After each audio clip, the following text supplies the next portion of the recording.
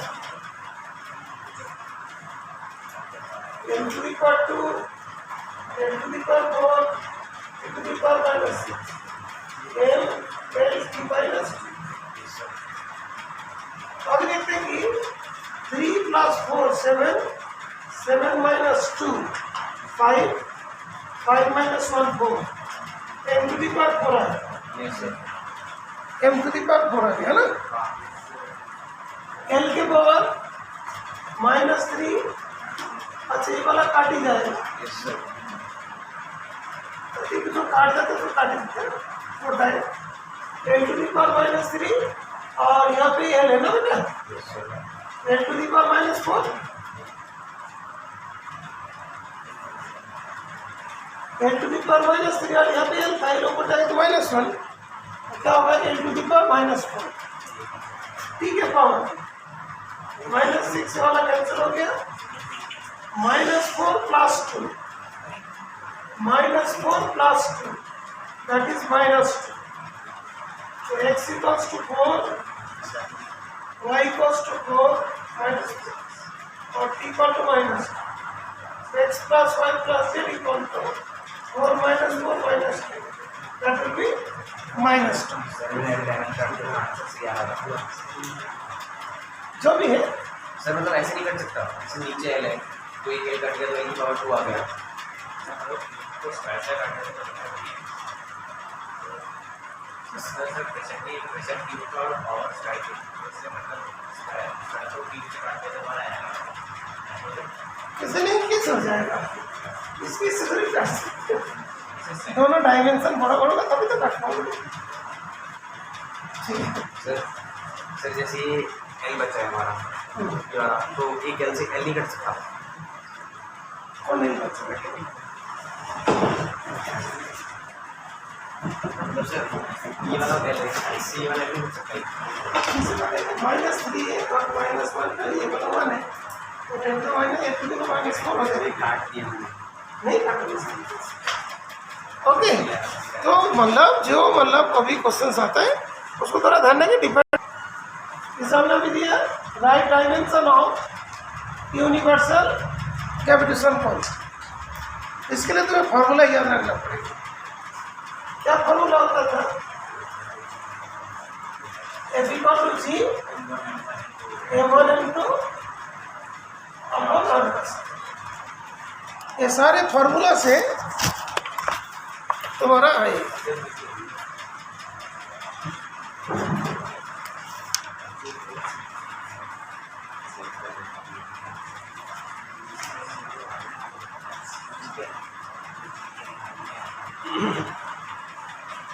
Universal cavitation constant ना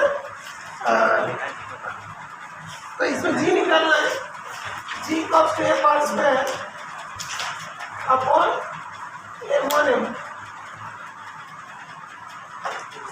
F क्या होता है ml -2 रेडियस बोले l का स्क्वायर m into m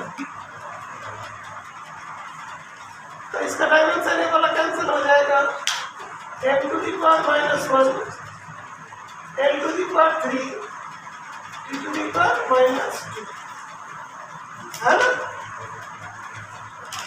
ठीक है ना? x plus Y plus Z equal to 0 आए ना? x इक्वल टू 0 आए, ओके क्लियर? अभी तुम लोग को फाइंड करना है, find dimension of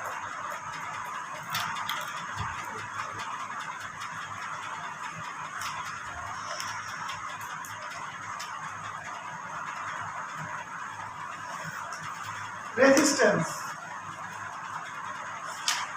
electrical resistance का डायमेंशन फाइंड करना। इसके मतलब डायमेंशन आया तो m to the power a, l to the power b, e to the power c और a to the power d, a plus b plus c plus d equals to क्या होगा?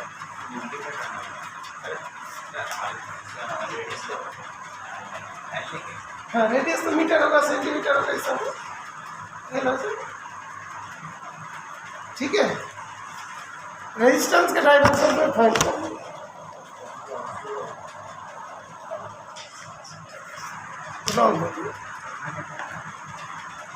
Resistance का dimension find करना।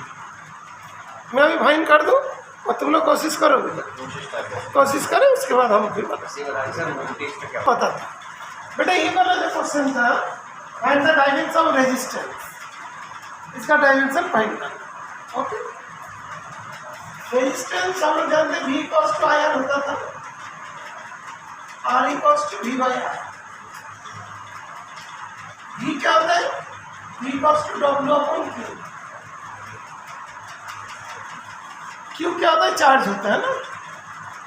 w तो तुम लोग जानते हो आखिर, और ये होता है चार्ज। तो w upon q, capital q लिख दिया बेटा। तो W जो होता है वर्धन का m l two t minus two, वर्धन का होता वर्धन। चार्ज होता है q equal to i into T, charge equal to i into T, वहाँ पे दिया ना ये करंट किया। अच्छा m l two t minus i क्या दिया, इसका कितना आ गया? तो पोटेंशियल का m l two t minus 3 a to the power minus. कोई पोटेंशियल का भी सेपरेट पूछ सकते हैं, और इस दोनों को पुट कर देंगे m l square t minus 3 a minus 1, नीचे हो गया i का p, m x square t minus 3 a to the power minus, ठीक है। करंट का ये होता है एम्पियर। तो a plus b plus c plus d, a का था 1, b का था 2, c का था -3, d का था -2। तुम्हारा कितना बेटा? माइनस।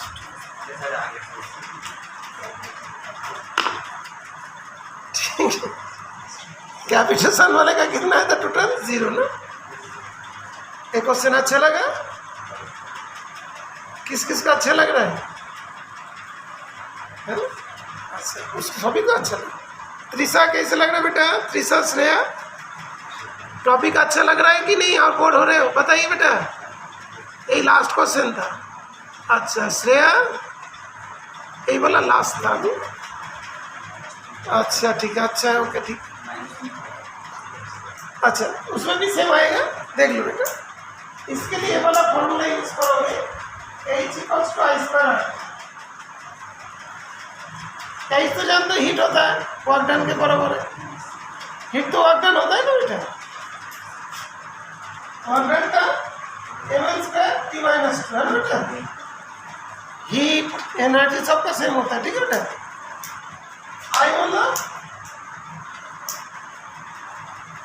स्क्वायर हुआ आर यहाँ पे है और इसका टी हो गया, तो आर का जो डायमेंशन हो जाएगा वो M L square T minus two upon A square into T. तो M L square T minus three A to the power minus two. ये बोला इस फॉर्मूला से इससे जल्दी हो जाता है, लेकिन यहाँ पे भी भूल गया तो डब्ल्यू अपन क्यों थोड़ा इसे, बिकॉज बात तो बराबर है, ठीक है। अच्छा, इसे मिस्टेक नहीं करते क्या, इसी को आगे कंटिन्यू करें और दूसरा कुछ शुरू करें। आज तो नहीं, तुम बोला दिया ही नहीं, सेंड ही नहीं किया। अच्छा लिख के ले आए क्या? अच्छा ठीक है, आज अच्छा ओके सुन लो, आज तो फॉर्मूला बता रहा हूँ।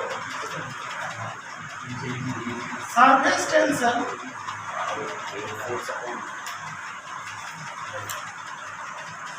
फोर्स अपॉन लेंथ,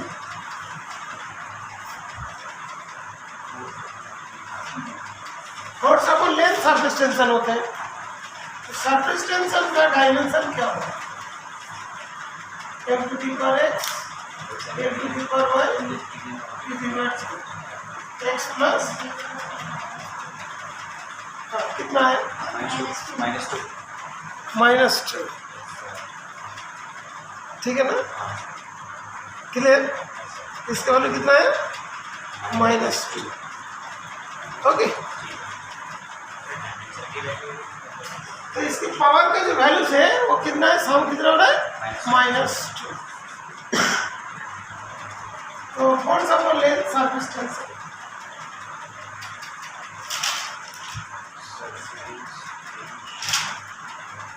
फोर्स का होता है M L T minus two upon length है।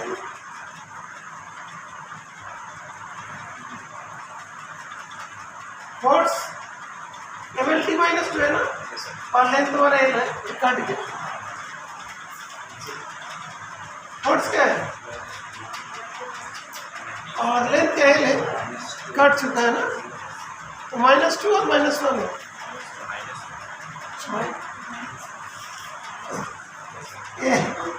L zero T minus two one होता है, x plus Y plus z, x का वैल्यू वन है, वाई का वैल्यू जीरो है, जेड का वैल्यू माइनस टू है, तो कितना हुआ? माइनस वन हुआ, ठीक है। तो ठीक से करो। अभी देखें, ठीक है, मैं तुम लोग का भी थोड़ा सा माइंड चेक करेंगे, तो तुम लोग बताओगे उसका आंसर क्या था, ठीक है। बुक बंद कर दे, मतलब कॉपी बुक बंद कर दीजिए, ठीक है।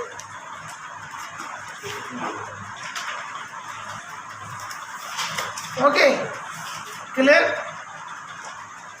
तो फिजिकल क्वांटिटी जैसे अभी वो होता है एमसीक्यू पैटर्न का क्वेश्चन, जेई वगैरह सब जो मेडिकल वगैरह होता है, कैसे दिया अभी तुमको बता, मैं शॉर्ट में बताएंगे। जैसे एक फिजिकल क्वांटिटी है जिसको हमने बोलेंगे, मतलब physical quantity number one. Physical quantity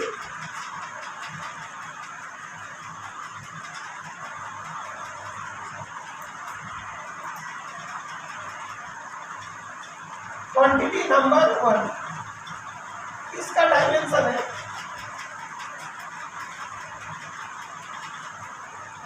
M L T minus M L X Y Z,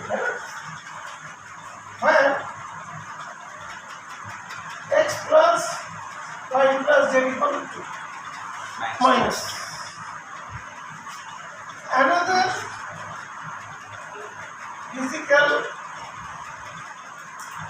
quantity है, जैसे फिजिकल क्वांटिटी टू, इसका M to the power X Y that is M to the power Y E to the power Z है, जहाँ पे X plus Y plus Z भी minus one के बराबर है। और एक कांस्टेंट है, कांस्टेंट क्वांटिटी है कांस्टेंट क्वांटिटी 3 है, डायमेंशनल कांस्टेंट, इसको बोलते हैं डायमेंशनल।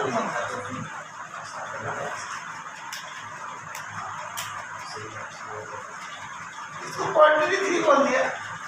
इसके जो है MLP एक्स वाई जेड, इसका x plus Y plus z तो 0 है।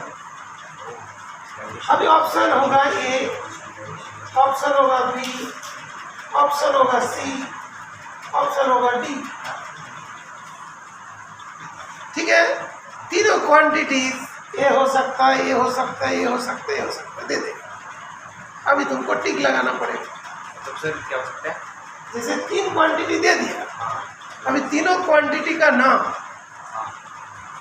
यहाँ पे दे दिया, 3 क्वांटिटी, इसमें 3 क्वांटिटी दे दिया, यहाँ पे 3 दे दिया, यहाँ पे 3 दे दिया, टिक कैसे लगा? तो -2 में हम लोग का क्या क्या था? रेजिस्टेंस था। तो रेजिस्टेंस कोई ऑप्शन में होगा तो हो जाएगा, नहीं हो तो फिर देखना पड़ेगा। अच्छा, फिजिकल क्वांटिटी -1 किस है? सरफेस टेंशन, एक ग्रेविटेशन। आज जो मैंने पढ़ाया, आज 0 किधर? अच्छा, रिफ्रैक्टिव इंडेक्स है, उसका भी रिफ्रैक्टिव इंडेक्स जो होते हैं, सुन लो, वो सबका जो भी ये होगा m⁻�0, n⁻�0, t⁻�0 है ना, ये चीज़ें। Okay, clear? ये जो है ना दे देते हैं, तो जितना भी डायमेंशन मतलब लेस कांस्टेंट है वो सबका तो 0 है। ये ग्रेविटेशन जो मतलब इसका देख रहे थे ग्रेविटेशन कांस्टेंट, उसका भी 0 है, सबको सम करके, है ना। तो इस टाइप का 4 ऑप्शंस में दे देगा तो भी हम लोग को फाइंड करना पड़ेगा। ओके, अभी तुम लोग का बुक से कभी कभार तुमको ये भी क्वेश्चन पूछ देते हैं जो मुश्किल होते हैं, कि अननेसेसरी टाइप का होते हैं, जो किसी के मतलब फिजिकल क्वांटिटी है,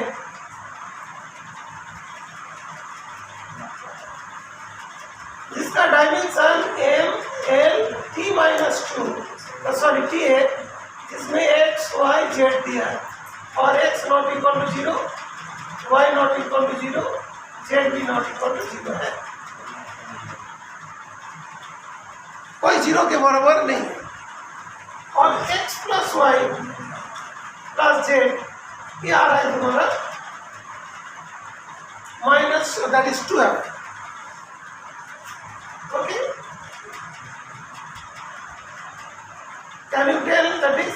अच्छा, इसके बाद मतलब 2 दे दिया और पूछा गया 2 नहीं तो कभी कभार -2 ले लेते हैं। इसमें क्या क्या फिजिकल क्वांटिटी हो सकता है, कोई एग्जाम्पल देना।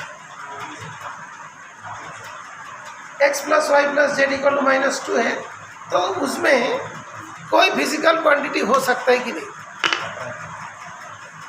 ट्राई करो, 94 एग्जाम्पल्स, 95 एग्जाम्पल्स है, चेक करो, ये सब देख सकते हो। x plus Y plus z equals to -2, तो कोई फिजिकल क्वांटिटी हो सकते हैं। थोड़ा टाइम दे रहा हूँ, देखिए। हाँ, बल्क मॉड्यूलस का भी देखोगे -2 होगा, bulk modulus, pressure, stress, energy density,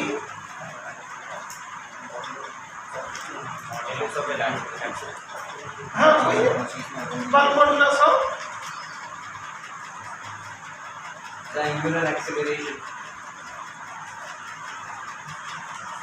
angular acceleration, angular acceleration कितना ना? नहीं, एंगुलर एक्सेलरेशन जो है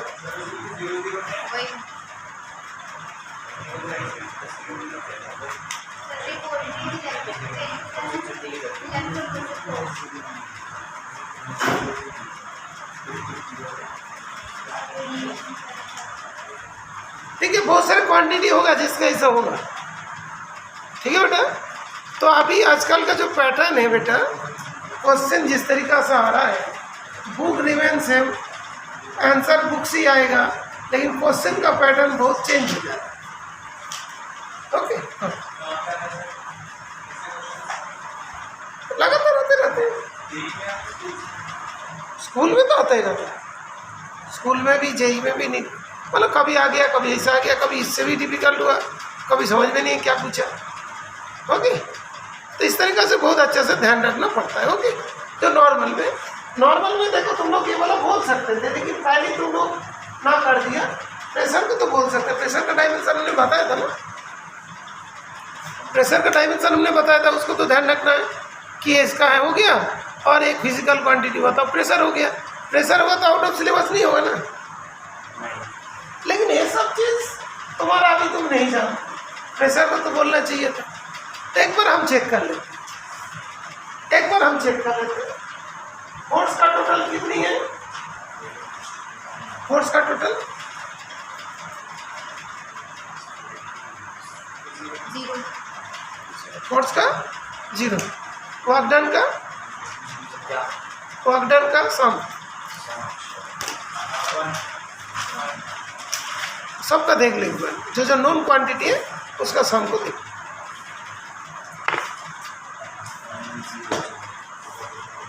जैसे अभी तक हम लोग जो देखा, लेंथ यूज हो रहा है, टी यूज हो रहा है, मास यूज हो रहा है ना, MLT, ए भी यूज हो रहा है, के भी यूज होगा, वो भी हम दे रहा है। ये कहता है कि PV इक्वल करो μRT, एक फॉर्मूला होता है, यूनिवर्सल गैस लॉ बोला जाता है। यहाँ पे P जो होता है प्रेशर होते हैं, V जो वॉल्यूम होती है, म्यू जो मोल होती है, R होता है यूनिवर्सल गैस कांस्टेंट, और T होता है टेम्परेचर। तो R का डायमेंशन फाइंड करो, बुक में भी दिया है, R का डायमेंशन फाइंड करना, ट्राई कीजिए। टेम्परेचर के लिए क्या लिखते हैं, के लिखते हैं, मोल के लिए क्या लिखते हैं, MOL, मोल लिखते हैं, ठीक है, MOL, क्वेश्चन याद है ना, P is the pressure, V is the volume, M is the mole, R is the universal gas constant, T is the temperature। नहीं, इसमें x प्लस y प्लस तुम डायमेंशन का बोलो। अच्छा, इसको भी मैं सॉल्व कर रहा हूँ, सर अभी 2 मिनट चाहिए, 2 मिनट रुकना। अच्छा ठीक है, m to the power a, n to the power b, t to the power c, k to the power t, whole to the power e, a plus b plus c plus d plus e। बस online में जल्दी check हो जाए, उन लोग यहाँ पे काम करेंगे।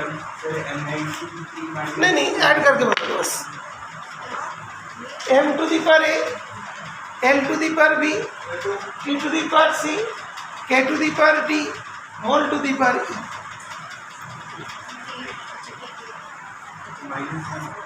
का आंसर बता दिया, R equals PV upon mu T, mole है, केल्विन है, और जो मैं रिकॉर्ड कर रहा हूँ ना बीच बीच में थोड़ा स्टॉप करके रिकॉर्ड कर, बहुत बड़ा हो गया तो -1 आ जाए। अभी भी एक चीज़ बता देता हूँ, ज़्यादा डिफिकल्ट नहीं देते, कभी कभार दे देते हैं एक दो क्वेश्चन, कोई भी स्कूल के एग्जाम में भी हो। केवी में तो बेटा जेईई मेंस का क्वेश्चन सीधे MCQ में देते हैं, बोर्ड एग्जाम में भी ऐसे ही आ रहा है, ठीक है। तो मैंने की, और कभी कभार जैसे ऐसा क्वेश्चन देने से क्या होता है कि कॉपी भी जल्दी चेक हो जाते हैं और बच्चे का परफॉर्मेंस भी अच्छा लगता है। लेकिन इस क्वेश्चन का में क्या होता है, आइदर 0 मिलेगा, नहीं तो कुछ नहीं मिलेगा। L to the power 2, ये जो L to the power -1, L to the power 3, -1 + 3 कितना होता है, 2 होता है, प्लस हो जाएगा, हाँ, जो पावर प्लस हो जाती है जैसे तुम्हें पढ़ा x to the power minus 1, x to the power 3, x to the power minus 1 plus 3, x to the power 2। ठीक है, हर चीज़ को पूछ लो।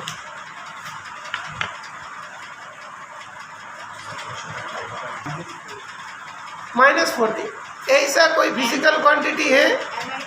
हाँ, mLT, ये मोल वगैरह सब मिला के भी कर सकते हैं, जिसका सम करके 4 आएगा।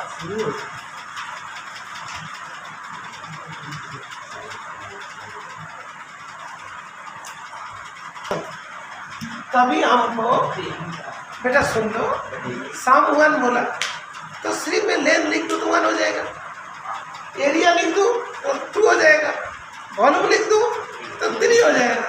4 किसका हो सकता? अरे लेंथ लिख दिया उसका तो 1 हो गया, एरिया लिख दिया तो 2 हो गया, वॉल्यूम लिख दिया तो 3 हो गया। 4 किसके हो सकते हैं?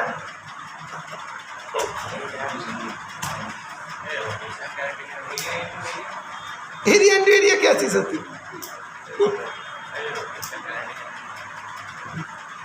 ओके, ठीक है, तो आज यहाँ तक ही हो गया। ठीक है बेटा, और थोड़ा सा मैं तुम लोग को एक चीज़ और बता देता हूँ, सुन ले बेटा। अभी नहीं बताइए, होता है ये भी नहीं बताइए, तुम लोग पढ़ोगे ना, क्यों बताएंगे? बुक में नहीं तो कोई बात नहीं, बाद में कभी होगा, रिसर्च करोगे। अच्छा सुन लो बेटा, एक मिनट और बताता हूँ। सिमिलरली कोई कोई जगह पे तुम लोग को ये डिफिकल्ट आएगा, जैसे केमिस्ट्री का फर्स्ट चैप्टर में, केमिस्ट्री का फर्स्ट चैप्टर में एनसीईआरटी बुक में बहुत सारे ऐसा क्वेश्चन दिया कि देखो Na2SO4 में सोडियम का परसेंटेज क्या है, find mass percentage of sodium in Na2SO4, ऐसा क्वेश्चन दिया। तो मास परसेंटेज फाइंड करने के लिए देता, तो मास परसेंटेज दे देगा, कंपाउंड का नाम दे देगा, कभी कंपाउंड का नाम नहीं देते, लेकिन तुमको एटॉमिक मास तो याद रखना चाहिए। एनसीईआरटी बुक है केमिस्ट्री का, नहीं केमिस्ट्री का बुक है मेरे, तब तक एक क्वेश्चन जस्ट मैं बता रहा हूँ।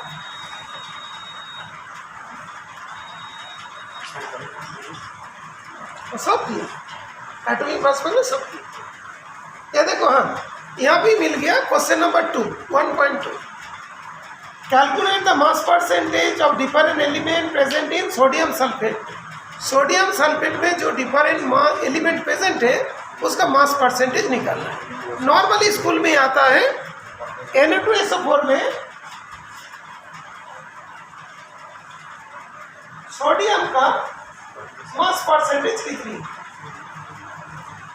अभी क्या है, सोडियम अपन टोटल करना पड़ेगा इंटू 100।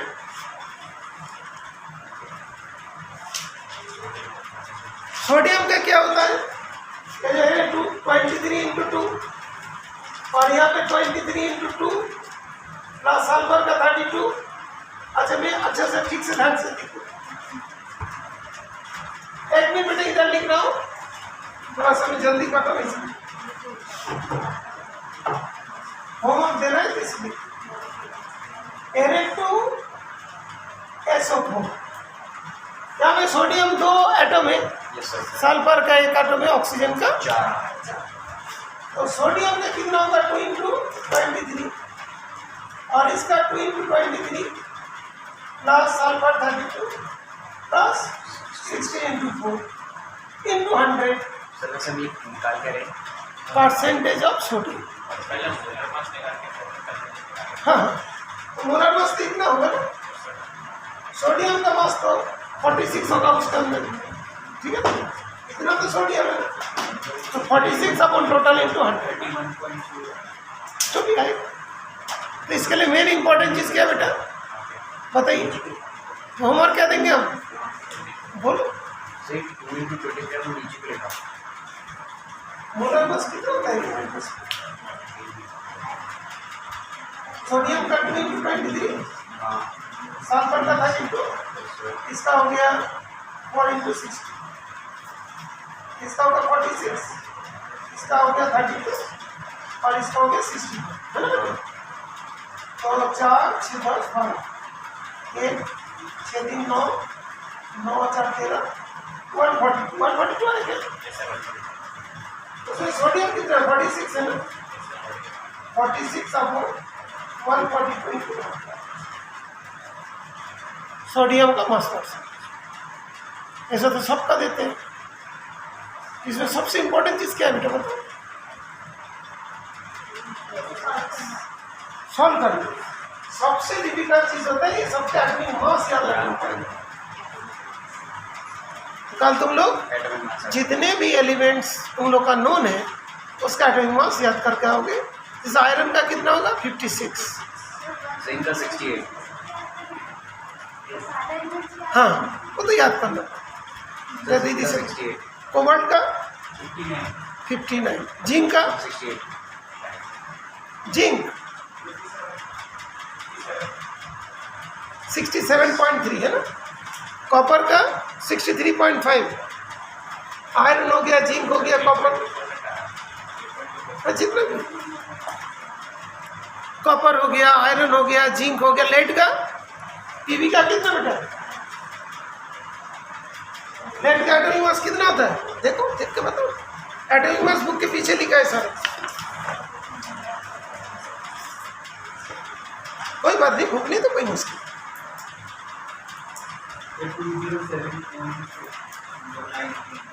पीवी का जितना भी है उसको भी थोड़ा ध्यान रखेंगे। हम लोग को एक कंपाउंड पीवीएस और बहुत ज़्यादा यूज होती है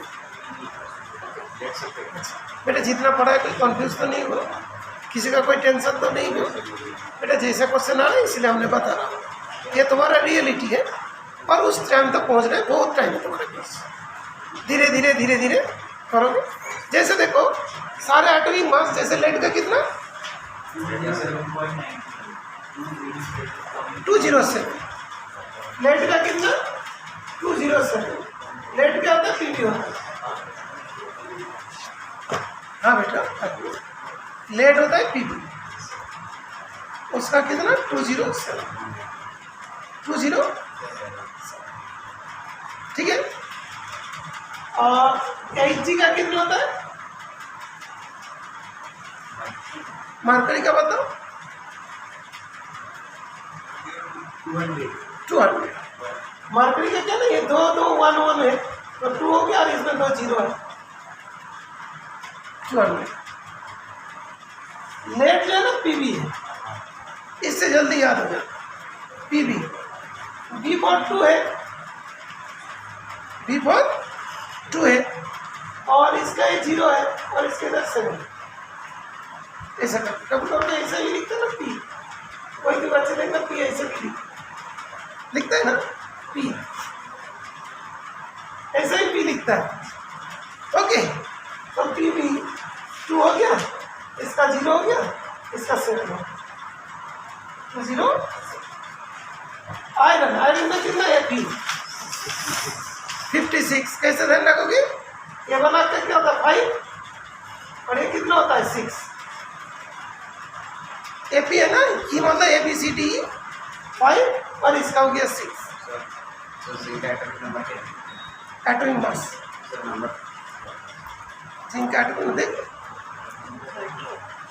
अच्छा जिंक एंड कॉपर, कॉपर का होता है 63.5 और जिंक का होता है 65.3। ऐसा होगा बेटा, जिंक का 65.3 और कॉपर का होता है 63.5। ठीक है।